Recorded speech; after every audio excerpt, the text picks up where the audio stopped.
ప్రభు అయిన యేసుక్రీస్తు నామమున మరలా ఈ నెట్వర్క్ కార్యక్రమంలో మిమ్మల్ని కలుసుకోవడం ఎంతో సంతోషం. ఈరోజు అందరం చూస్తున్న ఈ ఇస్రాయేల్, ఇరాన్, అమెరికా వారే ఈరోజు ప్రపంచమంతటా కలకలంగా ఉంది. దీని గురించి ముందుగానే అనేక విషయాలు జరుగుతాయి, ఇటువంటివి జరుగుతాయని చాలా మాట్లాడుకున్నాము. ఈరోజు మన కంటికి ముందుగా అది జరుగుతుంది. ఈ వార్ ఏహెచ్కేలు 38, 39లో చెప్పబడిన ఆ వార్ అయి ఉండొచ్చు అనేటువంటిది, ఇంకా కొన్ని విషయాలను మనము తెలుసుకోగలము. రండి కార్యక్రమంలోనికి వెళ్దాం. మొదటిగా ఈ ఇస్రాయేల్, ఇరాన్ వార్ ఆరంభమై తదుపరి సంభవాలు జరుగుతూ ఉన్నాయి. ఒక 3 దేశాలతో ఆరంభమై ఈరోజు 16 దేశాలతో ఈ యుద్ధము పెద్దదిగా మారింది. ఒక్కొక్క దేశము ఇందులో చేరుతూ ఉంది. మీరు చూసే ఉంటారనుకుంటా. ఈ ఇస్రాయేల్, అమెరికాతో పాటు జర్మనీ, ఫ్రాన్స్ వంటి దేశాలు కూడా చేరుతూ ఉన్నాయి. యూకే కూడా వచ్చి చేరింది. అదే సమయంలో స్పెయిన్, అమెరికా ఓడలు ఇక్కడ ఉండకూడదు, మేము ఇరాన్ని తాకడం ఒప్పుకోమని వారు తెలియజేస్తున్నారు. అదే ఇటువైపు చూస్తే ఇరాన్కి మద్దతుగా మొదటి దేశంగా చైనా వచ్చింది. దానితో పాటు రష్యాను, వారి విదేశాంగ మంత్రులు ఈ మాట తెలియజేస్తూ ఉన్నారు. పుతిన్ యొక్క ఆలోచన ప్రకారంగా మాకు తెలిసి ఆయన యుద్ధంలో కలుసుకోవడం రెడీగా ఉన్నాడు అని వారు చెప్తూ ఉన్నారు. ఇప్పుడు ఈ యుద్ధము మరొక అతి ముఖ్యమైన ఘట్టాన్ని చేరుకోబోతోంది. ఇప్పుడు ఇరాన్ ఖతార్ ప్రాంతాన్ని తాకింది. బహ్రెయిన్, సౌదీలో ఉన్న రియాద్, అమెరికన్ ఎంబసీని తాకి ఉన్నారు. తర్వాత యుఏఈ, దుబాయ్లో ఉండే ప్రాంతాలు, అబుదాబి అన్నిటినీ తాకిడి చేస్తున్నారు. ఇది మెట్టుమెట్టుకు మరొక లెవెల్కెళ్తుంది. అందరూ చెప్పేది ఎటువంటిదిగా ఉందంటే ఇది 3వ ప్రపంచ యుద్ధంగా మారుతుంది, ఇప్పుడున్న పరిస్థితి అలాగే ఉంది అని వారు చెప్తూ ఉన్నారు. సో ఇప్పుడు యుద్ధానికైన కార్యాలు ఇరాన్లో మాత్రము ఈ కార్యక్రమం నమోదు చేసేంత వరకు వేల సంఖ్యలో మరణించారనేది తెలుస్తుంది. ఇవన్నీ కూడా దాటి ఎప్పుడూ లేనంతగా ఈ కాలఘట్టములో ఇస్రాయేల్ గొప్పగా తాకిడికి లోనవుతూ ఉంది. టెల్-అవీవ్ పట్టణాన్ని దాడి చేశారు. ఇప్పుడు ఈ యుద్ధంలో లెబనాన్ కూడా లోన చేరింది. హెజ్బుల్లా వారు దాడి చేశారు. టెల్-అవీవ్ పట్టణాన్ని తాకిడి చేస్తున్నారు. అక్కడ గొప్పగా దాడులు. యెరూషలేములోనూ తాకిడి జరిగింది. తరచుగా సైరన్ యెరూషలేములో మోగుతూ ఉంది. మేము చూస్తుండగా చాలా వందల లెక్కలో అంబులెన్స్ బాధితులను ఎక్కించుకుని వెళ్తున్నారు.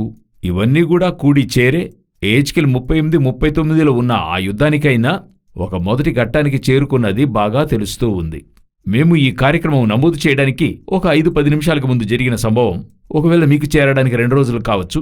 ఇది నమోదు చేస్తున్నప్పుడు ఒక సంఘటన జరిగింది. అదేంటంటే శ్రీలంక తీరాన నిలిచి ఉన్న ఇరాన్ నౌకను అమెరికన్ సబ్మెరైన్ తాకింది. 80 నుండి 100 వరకు మరణించారనే వార్త వస్తుంది.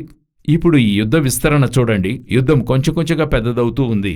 శ్రీలంక నుండి మరొక ప్రాంతానికి, ఒకవేళ నార్త్ కొరియా, వారు ముందుగానే ఇరాన్కి మద్దతుగా ఉన్నారు. సో వీళ్ళందరూ కూడా ఇందులో జాయిన్ కావడానికి అవకాశాలున్నాయి. ఒకవేళ ఈ కార్యక్రమం మీకు రీచ్ అవుతున్నప్పుడు ఇది ఇంతకంటే ఇంకా కొంత పెద్ద లెవెల్ కావడానికి అవకాశాలు ఉన్నాయి. కారణం, అన్ని దేశాలు అంటే గల్ఫ్ దేశాలు అధిక స్థాయిలో ఇరాన్కి విరోధంగా ఉన్నాయి. నేను అర్థం చేసుకున్నంతవరకు చెప్తున్నాను. ముందుగానే ఉన్న సౌదీ అరేబియా వీళ్ళందరూ అమెరికాకే మద్దతుగా ఉంటారు. అయితే గల్ఫ్ దేశాలలో కొన్ని దేశాలు ఇరాన్కి మద్దతుగా వెడతాయి. వీళ్ళందరూ మత రీతిగానో లేకపోతే విధానాల రీతిగానో, ఇస్రాయేల్ విరోధమైన విధానాల్లోనో వీళ్ళందరూ ఒకటిగా చేరి ఈ యుద్ధాన్ని ఎదుర్కొంటారు. ఇందులో అతి ముఖ్యముగా 2 దేశాలు లోనికి రావాలి. ఇప్పటి వరకు ఇది నమోదు చేస్తున్నంతవరకు రాలేదు. వారు అనౌన్స్మెంట్ చేశారు. వారిద్దరూ లోనికి వస్తే ఏహెచ్కేలు 38, 39 కన్ఫర్మ్గా జరుగుతుందని చెప్పగలం. ఒకటి టర్కీ, ఇంకొకటి రష్యా. ఈ 2 దేశాలు లోనికి వచ్చినట్లయితే ఇది ఖచ్చితంగా పెద్ద యుద్ధంగా మారబోతుంది. టర్కీ గొప్ప సైనిక బలం కలిగిన దేశం. మొదటి 10 దేశాల్లో వాళ్ళు ఉన్నారు. రష్యా గురించి మీకు చెప్పాల్సిన అవసరమే లేదు. సో ఈ యుద్ధం అన్నది మరొక ముఖ్యమైన ఘట్టానికి చేరుతుంది. ఒకవేళ ఈ యుద్ధం ఇంకా విస్తారమైతే మరొక కార్యక్రమంలో ఇంకా కొంత అప్డేట్ వారానికి ఒకసారి అన్నది 2 సార్లు కూడా మేము అందించగలము. మరి చూద్దాము. మరొక కార్యక్రమంలో దీని యొక్క అప్డేట్ని తెలియజేస్తాం. మరొక విషయాన్ని మనం చూద్దాం. రెండవదిగా, ఈ యుద్ధములు ఒకవైపున జరుగుతూ ఉన్నాయి. ఆ ప్రాంతంలో మాత్రమే ఈ యుద్ధ ఆరంభం నుండి, ఆ కాలఘట్టము నుండి ఇరాన్లో మాత్రం 99 సార్లు భూకంపం జరిగింది. అందులో 72 సార్లు 3 పాయింట్లకి పైగా భూకంపం జరిగింది. 4.3 వరకు భూకంపం జరిగింది.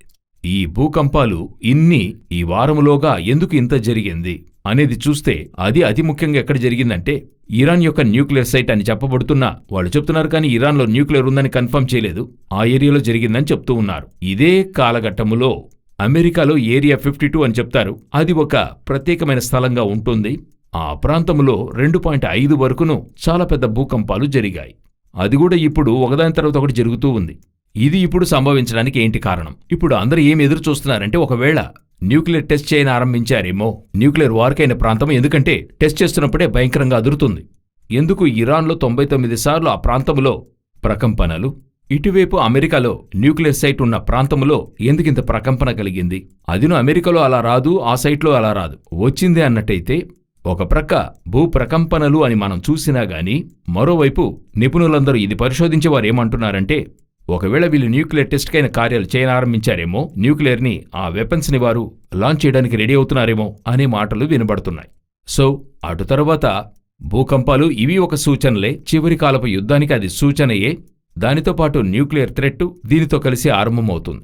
మూడవదిగా ఒక కార్యాన్ని చెప్పి ఈ నిన్నటి వరకు ముగించాలనుకుంటున్నా. ఇది ప్రార్థన వినపం.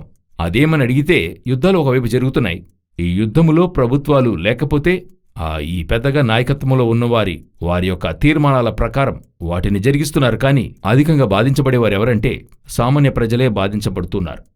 ఏ దేశ నాయకుడునూ అంత త్వరగా మరణించడు, కానీ ఈ ఇరాన్ యొక్క నాయకుడు మరణించాడు.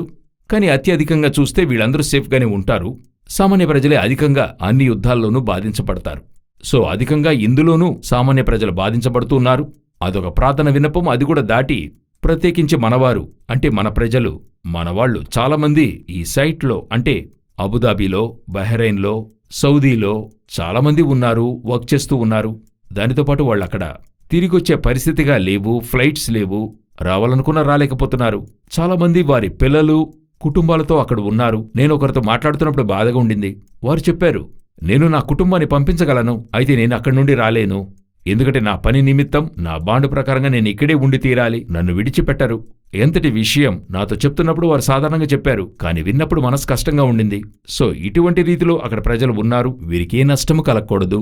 అన్నిటికీ మధ్యలో పక్షులను కాపాడే రీతిలో ప్రభు మనల్ని కాచి కాపాడేవాడిగా ఉన్నాడు.